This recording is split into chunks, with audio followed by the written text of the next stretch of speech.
Hello viewers, welcome once again to Cook and Move. আজি আমি ইয়াত ওয়েস্ট বেংগলত পোৱা যায় এনেকুৱা এটা মাছ যেটো অসমত পোৱা নাযায়। একচুয়ালি ঘটনাটো হ'ল ইয়াত সাগৰ আৰু সমুদ্ৰ যিখিনি আছে কোষ্টেল এৰিয়া তাতে এইটো মাছ এভেলেবল আছে আৰু এইটো মাছ নদীত নাপায় আৰু নৈতে যিবিলাক মাছ পায় তাৰ মাজত ৰৌ ভকুৱা আৰি বৰালি এইবিলাক মাছ দি আপোনালোকে অসমত এইটো ৰেচিপিটো ৰেডি কৰিব পাৰে। এই ৰেচিপিটোত আমি যিটো ইনগ্ৰেডিয়েণ্ট ইউজ কৰিম সেইটো হ'ল সৰিয়হৰ গুড়ি। এইটো এটা পেকেটত এভেলেবল আছে আৰু তাৰ লগত পানী মিহলাই লৈ আমি এইটো পেষ্ট বনাই তাৰপিছত মাছৰ লগত দি আমি ৰেচিপিটো ৰেডি কৰিম।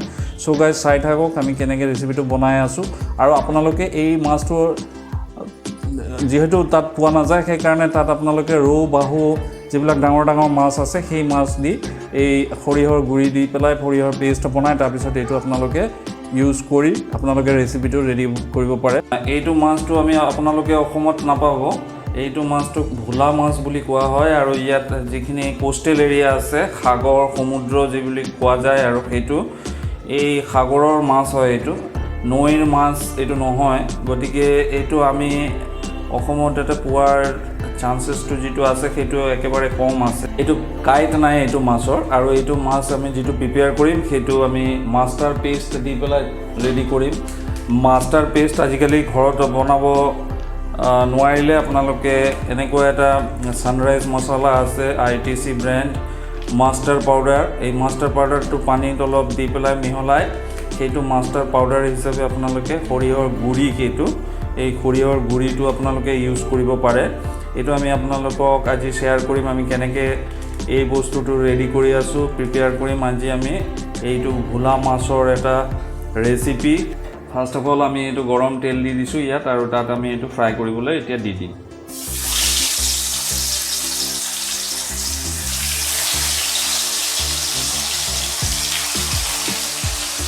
দি দিছোঁ ইয়াত তিনিটা মাছে আমি বনাম। চ' গাইজ আমাৰ এনেকৈ আমি প্ৰিপেয়াৰ কৰি লৈছোঁ, আমি ভাজি লৈছোঁ। এইটো মাছটো যিখিনি ভাজিবলৈ দিছিলোঁ সেইখিনি অলমষ্ট ৰেডি হৈ গৈছে আৰু এতিয়া আমি নমাই লওঁ। এতিয়া আমি যিটো সৰিয়হৰ পেষ্ট বনাইছিলোঁ সেইটো আমি পানীত দি দিছোঁ আৰু অলপ দেৰি এইটো আমি কুক হ'বলৈ দিম।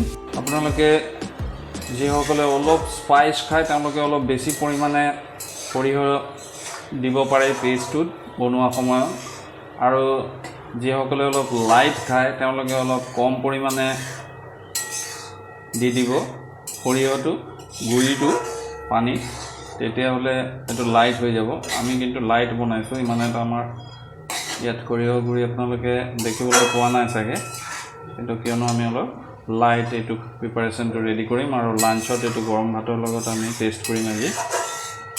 আৰু এইটো হৈ থকা অৱস্থাত এনেকুৱা দুটা কেঁচা জলকীয়া আপোনালোকে দি দিব আৰু এইটো চিটুৱেশ্যনত আমি ইয়াত এই মাছটো এড কৰি দিম।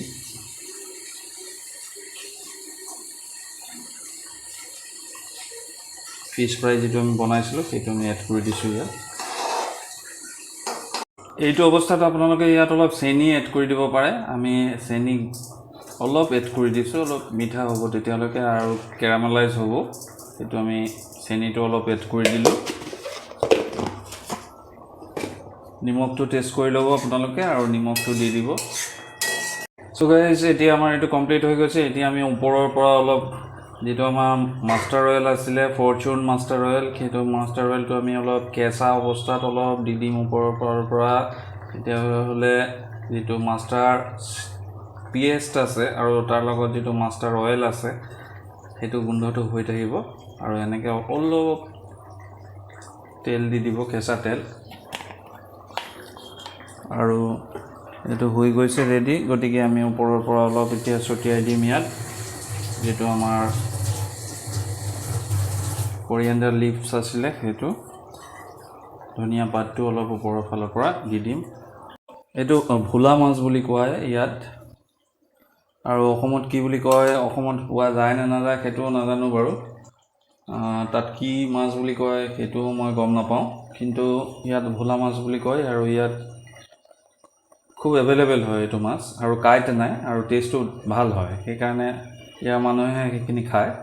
আপোনালোকে ইয়াত আহিলে, কলিকতাত আহিলে এইটো বস্তুটো ট্ৰাই কৰিব পাৰে আৰু নহ'লে তাত পালে মেজৰ যিবিলাক চিটি আছে তাত পাব পাৰে আৰু তেতিয়াহ'লে এনেকৈ আপোনালোকে প্ৰিপেয়াৰ কৰি ল'ব আৰু লাঞ্চত আপোনালোকে ভাতৰ লগত হট ৰাইচৰ লগত এইটো চাৰ্ভ কৰিব পাৰে ফ্ৰাইড ৰাইচৰ লগতো আপোনালোকে চাৰ্ভ কৰিব পাৰে জিৰা ধনিয়া এইবিলাক এড কৰিবৰ কোনো দৰকাৰ নাই এনেকৈ এটা সুন্দৰ প্ৰিপাৰেশ্যন আপোনালোকে ঘৰত ৰেডি কৰিব পাৰে চ' গাইজ আমাৰ লগত থাকিব আমাক অলপ ছাবস্ক্ৰাইব কৰি ল'ব আৰু কমেণ্ট কৰিব এইটো ভিডিঅ'ত কেনেকুৱা লাগিলে এইটো প্ৰিপাৰেশ্যন আমি এইটো খাই পেলাই আমি আপোনালোকক জনাম এইটো টেষ্টটো কেনেকুৱা হৈছে ভিডিঅ' আৰু অডিঅ'ত আপোনালোকে গম পাইছে কিন্তু টেষ্টটো ধুনীয়া হৈছে আমি টেষ্ট কৰিছোঁ জোলটো যিটো আছে সেইটো একদম পাৰফেক্ট হৈছে চ' গাইজ আজি ভিডিঅ'টো ইমানতে কমপ্লিট কৰিছোঁ আৰু নেক্সট এটা ভিডিঅ' লৈ আমি আকৌ এটা মাছৰ প্ৰিপাৰেশ্যন লৈ আমি আকৌ আপোনালোকক দেখুৱাবলৈ চেষ্টা কৰিম চ' গাইজ আমাৰ লগত থাকিব